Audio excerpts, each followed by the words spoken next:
everybody, it's Meredith Brown, your digital trainer for today's Meredith's Matchbox. And I'm here on this beautiful November 4th from my home in Hinesville. So if you hear any jingling noises, it's probably cats. They might come over to see what I'm talking about. But today I want to talk to you guys about how you can stay focused on your writing and business during the holiday season. So before we get started, I just want to make sure everyone can hear me and can see me okay. So please let me know in the comments. And again, I am on StreamYard. So if you do leave a comment, please leave your name in the comments so that I know who you are. And I am going to find something, perhaps this blanket I'm sitting on, to wipe off my camera so that you can see me a little bit better. Here we go. Now you should be able to see me a bit better, not so blown out by the light above me. Oh, I just have a bright light down the middle of my face. This is fine. It's better, right? Okay. So, as I mentioned, we are in November and things are about to get crazy with the holiday season. I was actually at Walmart today picking up some cat litter, and they were already playing Christmas music over the speakers. It's 73 degrees where I live, so this felt a little odd, but it definitely just shows like people are ready for Christmas. People are ready for a distraction from the pandemic, perhaps.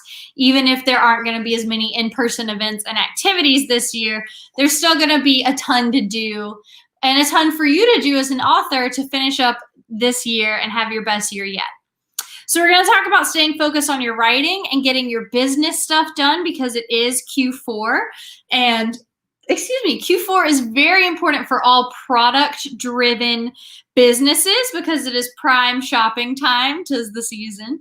And you as an author are a product-driven business. Your book is your product, so keep that in mind.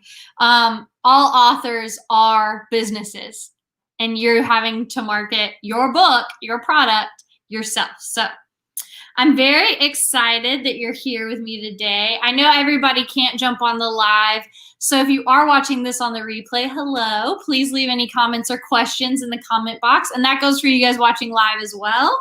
And I will come back around and answer them as soon as possible, as soon as I see them. Okay. Also, if there's any topics you guys want me to cover in future Anyway, in future ones of these, you can let me know in the comments and I'll definitely take note. We've taken note of ones you guys have mentioned in the past, and we're going to turn those into trainings in the future. So let's go ahead and get going. So today, how can I write more during the holiday season? And I know it is Nano right now, but if you aren't doing Nano, this is very useful. And this is useful if you are doing Nano as well, because I know I am doing Nano and I personally have written a big old goose egg so far. So everyone has this question, how can I write more during the holiday season? And Mom and I brainstormed some things you can do to keep writing and write maybe even more than normal. So number one is, of course, Nano, which is 50,000 words in the month of November. And it is quantity over quality. I'm going to turn my screen and see if that helps with you can see my coffee now. But it does help with the line down the middle of my face, no? Okay. So it is quantity over quality, which when you're writing a first draft is a really good mindset to have because it's a first draft. This is your rough draft, right? So rough says everything. This is not the completed version. This is the version where you're just getting the words down on paper and you can clean it up later. So, you know, you're going to have, if you do Nano, you will have a complete rough draft, first draft by November 30th, if your book only is 50,000 words. So that's not a bad way to end the year. And 50,000 words is the average for a novel. I want to say it's 250 pages printed. I think that's right. Somebody can double check me in the comments. But yeah, so Nano is one. Number two, we've mentioned this before, but definitely set writing and office hours always. This is hugely important no matter what time of year. Yeah, that's better. Okay. No matter what time of year it is. I'm sorry about this light, you guys. But anyway, having office hours and writing hours is hugely important no matter what time of year it is, but it is especially important when, you know, kids are home from school and maybe spouses or partners are home from work because they're on holiday and they want to bother you because they're on holiday, right? So they want to watch a Hallmark movie with you or Nightmare Before Christmas or whatever it is, and you've got to get writing done. So you need to kind of find your area, sequester yourself, close the door, make sure everyone understands, like, this is your office and these are your office hours, as if you are, you know, a professor with office hours, right? And so if they wouldn't knock on the door, say at a doctor's office, and interrupt the doctor who's in their office, they should not be knocking on the door and interrupting you because you are a professional. So that is something to keep in mind. And you can put a sign on the door, whatever you need to do to help facilitate this. Number 3 is, if you do need to be more flexible than your general set office hours that you maybe already have, you can go ahead and look at your weekly calendar and map it out ahead of time to fit whatever your schedule is. So if you do need to change your office hours, that's fine. You can be flexible, but you just want to make sure that they are set ahead of time and that you stick to them. So you can set a timer if you need to. I know if you're doing NaNoWriMo, on their website, they actually have a really cool feature, which is they have a timer and they have a stopwatch, and both of which can be very helpful. But if you have a smartphone like we all do, then your clock should have a timer or stopwatch option as well. So you can use that. Number 4, if you decide not to follow a calendar or set a daily time, then we recommend having the practice of just writing first thing in the morning, because then you're less likely to have things pop up or people interrupting or distractions that would keep you from completing your writing that you might have later in the day. And don't get me wrong, I mean, we all have emergencies. Like if your toilet is overflowing, go take care of that, right? But, you know, if it's as simple as your partner saying, hey, what's for lunch? Could you make me a sandwich because I'm watching this really good movie? You got to be like, nah, son, I'm writing the next really good movie. You need to go make a sandwich. So that's something to keep in mind. Sheila says, oh, the word count varies with the publisher as well. Yeah, it varies on the spacing and all that kind of stuff. And Mom says 50,000 words is 200 pages based on 250 words per page. That's what it was. That was 250. 250 words per page, so that's 200 pages. Yes. And that is a really decent length for a novel, especially if you want to focus on ebook sales. Like, that's a long ebook, honestly. So anyway, just keep that in mind. Number 5, this one is huge. Don't use your writing time to do other things like checking emails, even though that is technically a work thing. Do that at a different time. Check your social media at a different time. Keep up with your social media marketing campaigns at a different time, not during your writing time. Your writing time is just for writing. During your business hours that aren't specifically for writing, then you can check your social media and your emails and things like that. Also, a big one is to not do your writing research. And this is big if you're doing nano. This is big if you're not doing nano, you're just writing a novel, whatever it is. Like, don't do your research during your writing time. If you need to do research on something, you can highlight it in yellow, all caps, say insert research here, and come back to it later. But do not do it during your writing time, because really all it is just a distraction. If you go on Wikipedia, Lord knows you're going to be there for an hour reading about, you know, Russian revolutionaries in the 1920s. It's ridiculous. So that's what happened to me last night. So don't do that.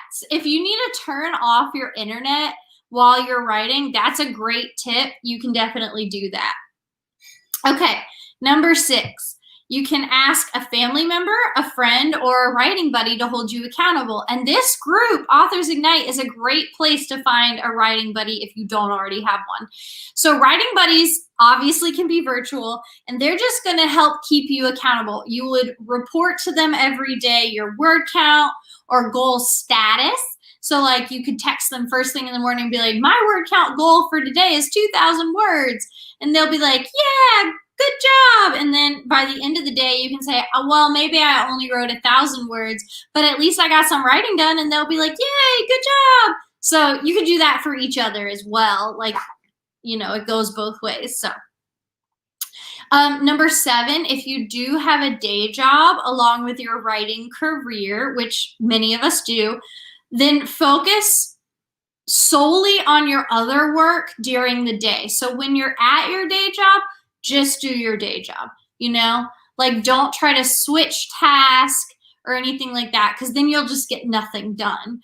Try to accomplish what needs to be done at your day job at your day job. And then when you come home, then you can focus on your writing and you don't have anything hanging over you from your day job that you didn't complete because you were doing your writing there. Do you see what I'm saying? So you can focus without extra work peeking over your shoulder, but you're also not like putting off things because of your writing that you could get done. You know what I mean? So anyway, number 8 is try to plan ahead. This is a big one. If you are launching books during Q4, it does traditionally take longer to get approvals. So if you're advertising, it takes longer to get ad approvals. If you're publishing, it takes longer to get it approved for publishing, things like that. Everything takes longer because there are more books being promoted and then more ads being sent for approval. Because like I said earlier, 'tis the season, right? This delay is not something new. This taking longer is not new. But what is new is that it can take longer this year than it has in previous years because of COVID. So many businesses are putting their all into holiday sales and online advertising because of COVID, that it already has had longer ad approval times. We've already had longer book approval times. So just plan for even longer approval times. And if it gets done earlier right away, then great. You know, that's great for you. But if it doesn't, at least you've planned for it. Something interesting I heard this week is that UPS, USPS, FedEx, all those dudes are already experiencing a large holiday shipping volume, and they are anticipating a record volume this year and anticipating 7 million more packages than they can actually physically handle. So that's crazy. In that case, you know, your ebooks and your audiobooks may end up being the most popular and may end up being your cash cows because, you know, print books aren't going to arrive on time potentially. So plan your marketing for those little glitches that might pop up. Keep an eye on that kind of news, and then pivot to be profitable if needed. Be prepared with your marketing content to handle this issue. If their predictions arise and they can't handle all of the packages that they get, like plan for audio and ebooks to be your main focus. Number 9, this one is huge, especially for all of you type A's out there. I see you, Mom, all of you. Take care of yourself. You want to exercise more, not less, during the holidays, even if it's just a walk around the block to get away from everybody and quiet your mind. You want to sleep more, not less, even if it's just 30 minutes more a night, because you're going to need the rest because you're going to be running yourself ragged this holiday season, as everyone always does. And watch what you eat and drink because, you know, it's cozy season. Everybody wants a sugary food, a sugary drink, a hot cocoa, something like that. And then any alcoholic beverages at parties can definitely impact you the next day or just give you a headache. Like, I know if I have too much sugar or if I have like mulled wine at a party, I'm gonna get a headache. So both mentally and physically, these things can affect you. So just be sure to drink lots of water, get lots of sleep, maybe take a walk around the block, eat your fruits and veggies. You heard it here. Also, you may notice that I too am downsizing my sugary drinks, so I'm trying. Okay, number 10 is don't overcommit. This is a big one too. Be sure to prioritize and balance your holiday activities and use that calendar, especially use your planner if you have one of ours, I'm just saying. But balance them with your work obligations. And remember that even online events take time. And so you want to be mindful of your writing and marketing commitments alongside those online events. And if you have a day job, it's okay to say no to things.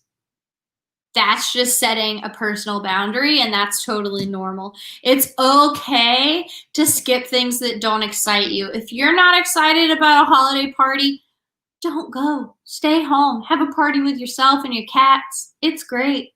Like, whatever it is, just keep focused on maintaining a good work-life balance, and remember that that sometimes means saying no. And I know that's hard for some of y'all, and me too, and mom too, I'm sure, because we're polite Southerners, but sometimes you gotta say no.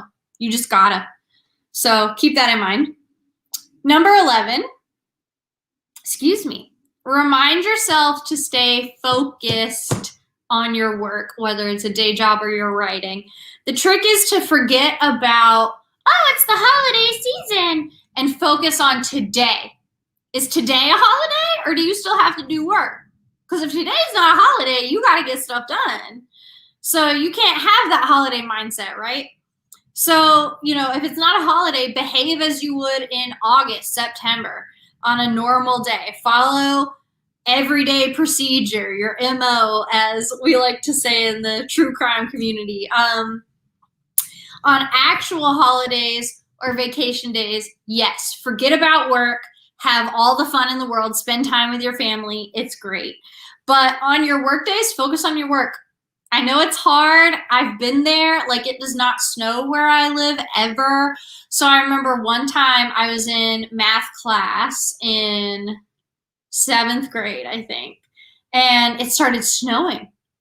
And literally all of us school children ran outside, ignoring the teacher, who, by the way, was also the #1 giver of demerits. But we ran outside to play in the snow because we could not focus on school. And yes, we all got 5 demerits. So sometimes you just got to focus on, your work and keep it in mind, even if something holiday-y is happening elsewhere. Number 12 is to remember what the holidays are all about. This one is important no matter what. Keep in mind that the holiday season is for celebration. So even if you are running yourself ragged planning events and family gatherings and whatever you might have, it's about celebration. It's supposed to be a joyful time, right? So it is an important time for book sales, and it can be your most profitable quarter of the year if you plan it right.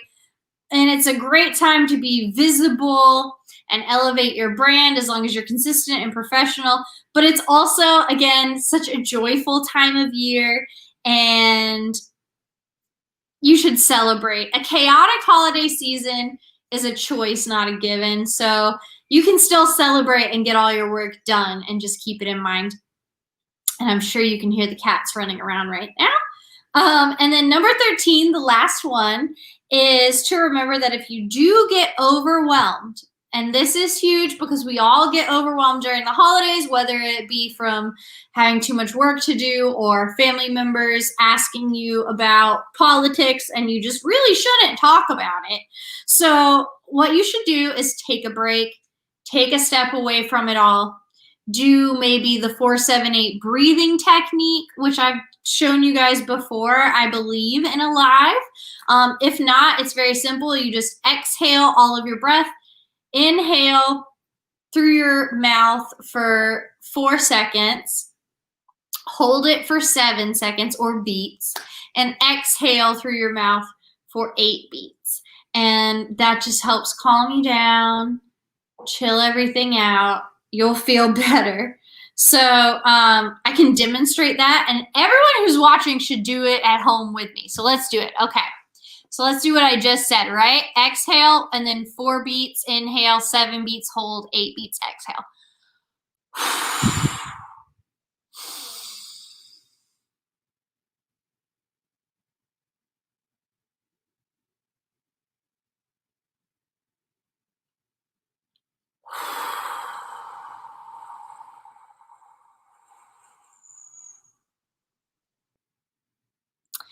So that's 1.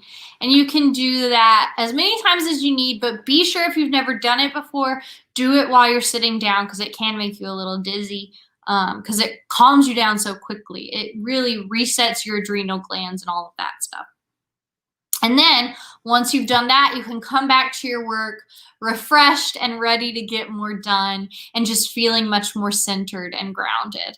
And also, if you do that, like take a step outside, look at the sun, do that breathing technique, all of that is going to help you. So I hope I've given you a few ideas on how to handle the holiday season and how to write more this holiday season. Mom says, I'm calm now. Oh, and Sheila said novellas are big right now. That's true. And a big part of that is novellas are always huge during the holiday season because they're a quicker read and people can read it at night to unwind and when they have more stuff to get done. So I hope that this helped you. If you do need any help with the marketing part of your business, check out our Ignite system for holiday marketing, which I have my copy here that I had bound.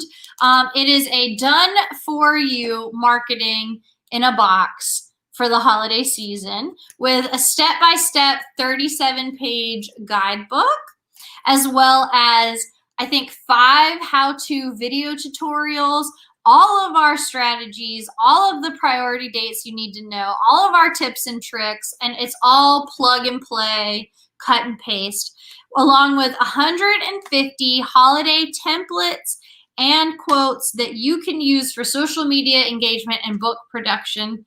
Obviously, those are not in here. You get it as a digital file when you buy this. But we have all kinds of things, not to show you too much, but we have all kinds of things in here that are super great and will just help you so much with your holiday marketing. And I'll put a link in the comments for you guys to buy it if you would like. Even just having the holiday priority dates and strategies in one place, like a calendar and all of our strategies, in my opinion, is worth it. So definitely go pick up your copy of that. And until next time, enjoy NaNoWriMo. I hope you get lots of words done, lots of word counting done. Word counting? Word writing? I don't know what it is. I'm tired. I was at Walmart minding my business and forgot I even had to go live. So I came sprinting in through the door, out of breath, sweaty. So that's why I might look kind of strange. Hello. We have something happening every single day in our group, so definitely be sure to check out the Authors Ignite private group every day. You can get accountability buddies for Nano or just accountability buddies for writing in general. You can make friends. We're going to have marketing tips and publishing news coming all the time. Keep you guys abreast of everything that's going on. And our goal is always to help you engage with your audience, elevate your author brand, and feel empowered in your business and be profitable. So remember, until next time, your book is the fuse and branding is the match. And we here at Authors Ignite are going to help you ignite your business, branding, and profitability. And I will see you guys next week. Bye.